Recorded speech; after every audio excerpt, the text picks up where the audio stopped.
YouTube, what's good? How you guys been? It's been a while since we did one of these, chatty, talky type videos, and let's be honest, I've not really had the time to. So I'm really quite glad to say Jamie the Kid 00 is back to do a couple of discussion videos in the next few days. Now, the video all of you guys have been asking me for, either in person or on my comment sections, is to do a limited and forbidden list review video. And that's exactly what I'm going to try and do for you guys today. However, time is of the essence. I did not have enough time to prepare in the way in which I normally do. We're not going to be going for our whole comedy thing of throwing cards around. I'm maybe going to try and keep this chatty. Maybe we'll throw a few jokes in there. But my review is not going to include going, this card is banned, throw. Because, I mean, let's be honest, Konami doesn't make ban lists like they used to. It doesn't give me 50 cards to throw away every ban list. It gives me one, that card being Super Polymerization, which somewhat sad to see go, but at the same time I'm happy to see it go because the card was really, really good. So, without much further ado, we are going to start our review of this list. Now, if you see me looking off to the right, you will know, well, you'll be able to assume, judging by the fact that you can see my little mouse over here, I have the list to my right. I have it up on my computer just in case I should happen to forget things, because I was at work today trying to script this video and I couldn't remember the list to save my life, and I have no script, hence why I'm just kind of rambling at you right now. Right. January 2015 list. Let's go. So I'm going to start off with the forbidden section. Contrary to the limited and forbidden lists of a long while ago that Konami used to give us, we have one card getting banned. It's the first card to get banned in a good few lists. And that card is going to be Super Polymerization. Now, Super Polymerization was an incredibly strong card. It was also an exception within the game of Yu-Gi-Oh! Because until Xyz Encore came along, it was pretty much the only card, at least the only relevant card in the game, that could not be chained to. I'm not sure if there was anything else, but I'm almost certain it was the only card that could not be chained to. That was incredible. Now, it was okay. When Heroes were about, it was a good card, but it wasn't great, because you were still going minus to make that kind of play. It was like a specific trap to the hero deck. Now, all of that changed when Shaddoll came about. When Shaddoll came about, the card became an OTK monster. It allowed you an extra card on top of your Shaddoll Fusion, bearing in mind when it was in its play and in its heyday, we didn't have El Shaddoll Fusion, and it was like El Shaddoll Fusion on crack. A lot of you guys will have been watching the ARGCSs and things like that. Now, if you look at El Shaddoll Fusion and look at the amount of OTKs it is pumping out, you've probably already seen what Shaddolls did the format before with the amount of just pushes they can make with 3 Super Polymerization. Because while El Shaddoll Fusion promoted OTKs, you'd still have to clear a field. Super Polymerization would do what El Shaddoll Fusion did, but it would also clear the field for you.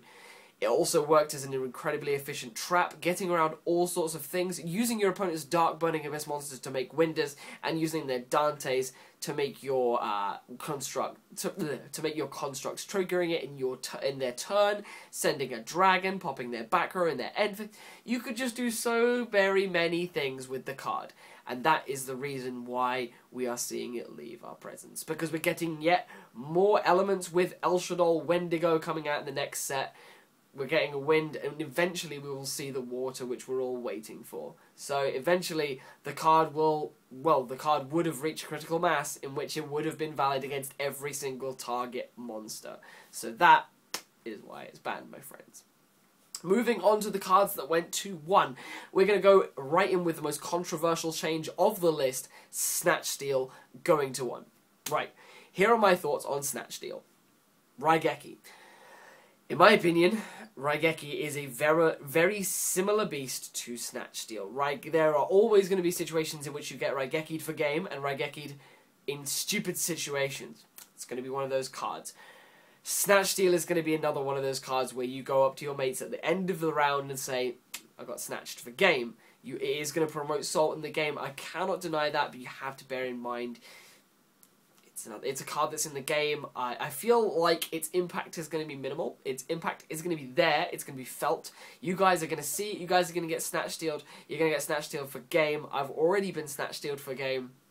It's going to happen. It's going to promote a lot of OTKs, which kind of counteracts my logic with regards to the list when I say that Super Polymerization was removed.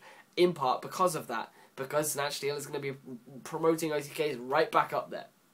So I don't really have much insight on Snatch Steal other than the fact that I feel the impact isn't going to be felt all over the place. It's not going to be seen all the time, but I say about maybe 60 to 50% of the lists are going to be playing it. 70% you can guarantee are going to play it starting into the format. There's been a lot of controversy. A lot of players are complaining quite a lot. A lot of players aren't complaining at all. So we're going to see which of those players are right, I guess. There are players of equal levels of skill on both sides of the argument, so I really don't know where to place myself.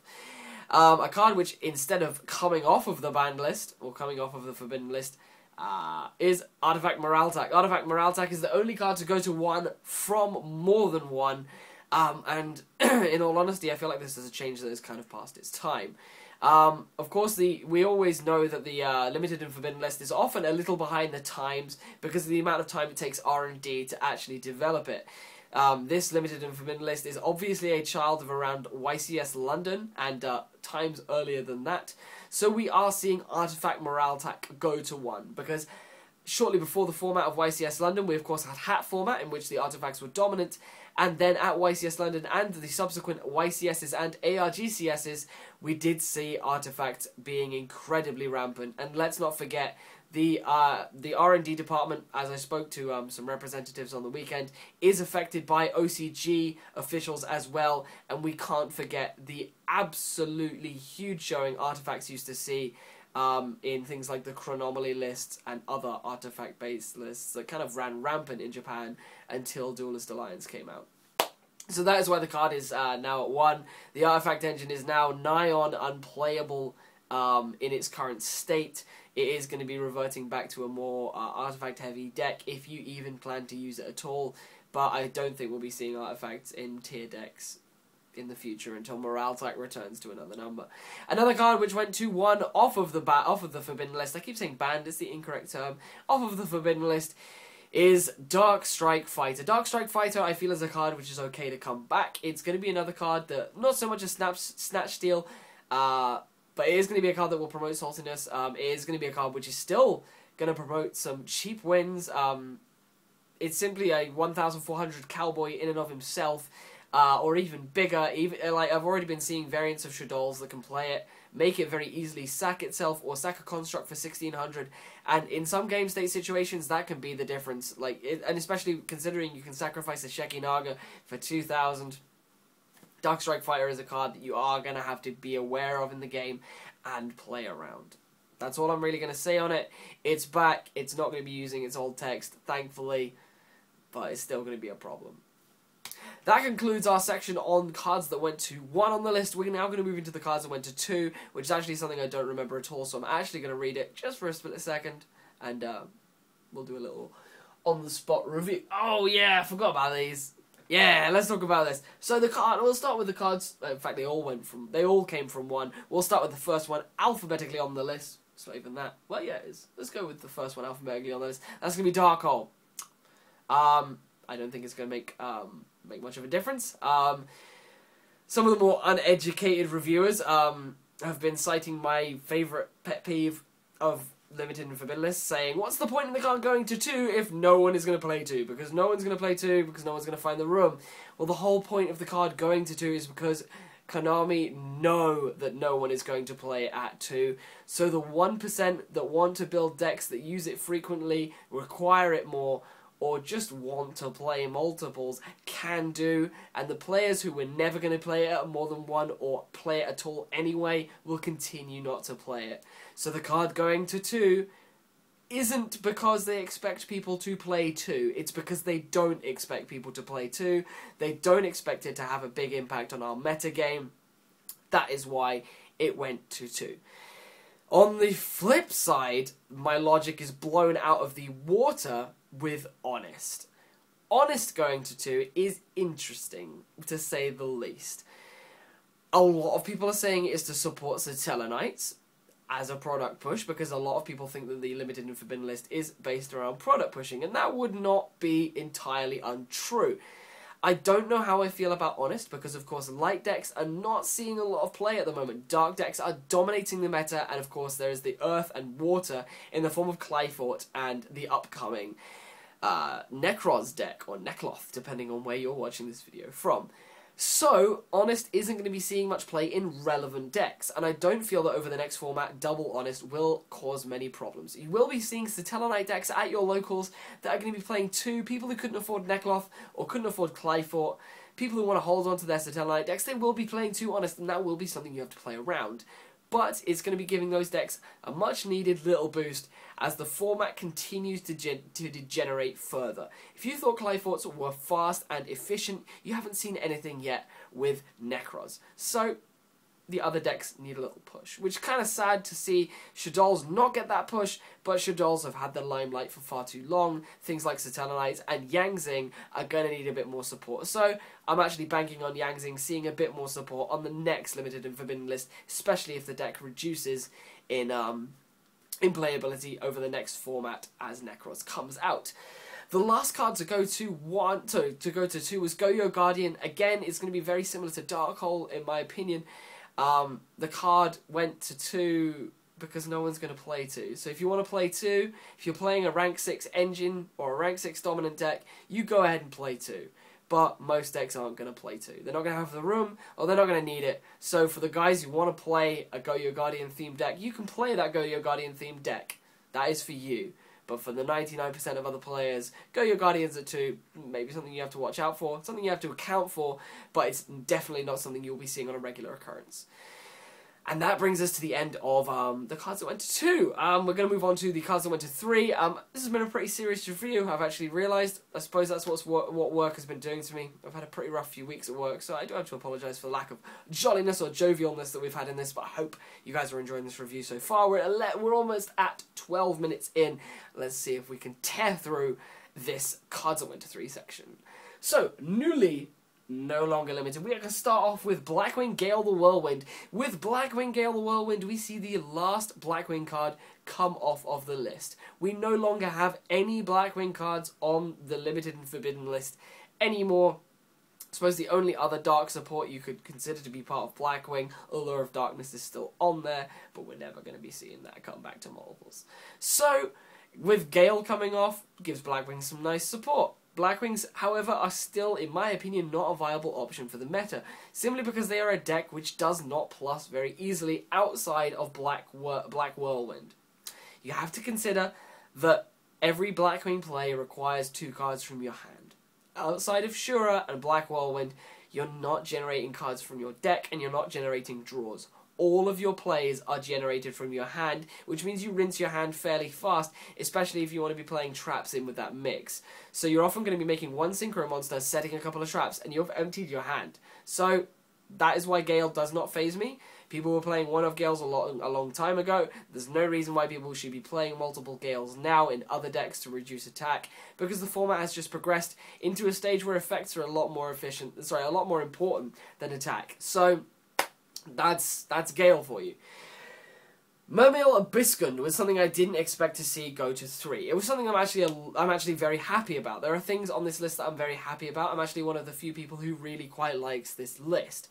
Abyskund going to 3 gives the rank 4 Mermail engine a lot more kind of gusto, and it gives it some much needed support. I'm happy to see it go to 3. In testing Mermail, I don't think that's enough to have it keep up with the meta. It's definitely not as good as Shaddolls, not as good as Burning Abyss. This is going to be nowhere near as good as Clayfort and Nekloth. So it's a nice card to have back. For those of you who want to play Mermails for your locals, you can do again, but that's all you're going to get. It's not going to be relevant at major events, in my opinion. Moving on, we then have the next card, which I actually am thoroughly happy about, and that is Reborn Tengu. Reborn Tengu is back at 3. It's irrelevant. No one's going to play it, but it brings me great pleasure that I can play Plant Synchro in my spare time on Dueler Network if I should happen to want to. It is an option available to me. If I go to my fun locals, I can play Plant Synchro again. And when El Shaddoll Wendigo comes out, I will be testing a kind of Reborn Tengu Shaddoll plant list. I have got a concept for it. Hopefully I'll profile it later on, but it's going to be something for January when Wendigo comes out. Otherwise, I don't really have much input on that. Reasoning, going to 3. Right, I'm not even going to pretend I know what Infernoids do. However, I do know that they're damn awkward to summon, and I know that Reasoning is a really good card in that deck. So Infernoids are coming out mid-January, I think, in Secrets of Eternity. I have no idea how good they're going to be. From my information, they don't do very well in Japan. But you've got to bear in mind, in the TCG, the meta is completely different. There's a completely different meta game over here. So for all we know, it could be completely different. Infernoids could be incredibly good, and Reasoning being at 3 is just another way to possibly make the deck good, which would be nice, because in Japan it's not seeing much play. From what I've seen, it's not seeing much success, so Infernoids could become a thing over here, maybe on the tier 2 scene, maybe they'll be the new Satellarknights, so we'll see what happens with regards to that. And the final card to go to 3 is the Transmigration Prophecy, or the Transmigration Prophecy. I thought there was an "of" in there somewhere. The Transmigration Prophecy, it's not going to do much. It's gone from 1 to 3, subsequently across the ban lists. It's not been seen at all. I don't think that anything is really going to change. And that brings us to about the end of this video. In summary, I'm pretty happy with the list. I feel like it could have done more to actually resculpt the format. That is the only thing that I can kind of concur with a lot of players about. A lot of people have talked about how they're not happy with the fact that it just doesn't change things. The format progresses on as it is. You just get a few little nice bumps here and there, but we're not seeing very many drastic changes like we used to see in the old Limited and Forbidden lists. Those of you who will remember, formats used to come to a close simply because the list dictated that a deck was dead, and then they would progress on with everything else that was subsequently weaker, and then of course the new sets. Now Konami is taking a different approach, it seems, in their R&D. They are not banning things outright. Decks are staying together a lot more. However, the power creep is accelerating a lot faster, as you will notice. Things stayed relevant for a lot longer in previous formats. Formats felt a lot longer because decks were good for longer. Now, things are accelerating. Everything is still playable, but it's just simply not valid in the metagame because of the power creep. That's my own interpretation. Duelist Alliance really did signal a change in the game, and we're seeing it occur over and over again with each new set that releases. Decks are just getting a lot more powerful, and I think the Limited and Forbidden lists are going to stay as weak as they have been becoming. We're not going to be seeing as many cards getting hit, because they don't need to be. The new decks will hit them enough as it is. And that's about all I want to say on the matter. This has been a rather serious review in the end. I hope you guys have enjoyed. This is Jamie the Kid 00. I'll hopefully have some more videos up for you guys pretty soon, as the Christmas break gives me a little bit of time to spend on YouTube. And I'll see what I can do for you guys. Deck profiles should be up as and when I have the time to produce them. I've only got a couple more days left at work, so otherwise, this is Jamie the Kid 00. I hope you've enjoyed. Please feel free to leave a like if you enjoyed the video. Subscribe if you want to see more of the same. Give this a share to your friends if you think they could benefit from it, and comment down below if you've got anything you want to say to me or discuss, because there's been a bit of a talky video. I've talked at you enough, so I'd like to hear you guys talk at me. As I've said for about the 3rd time now, this is Jamie the Kid 00. Hope you enjoyed. I'll see you guys next time. Bye-bye.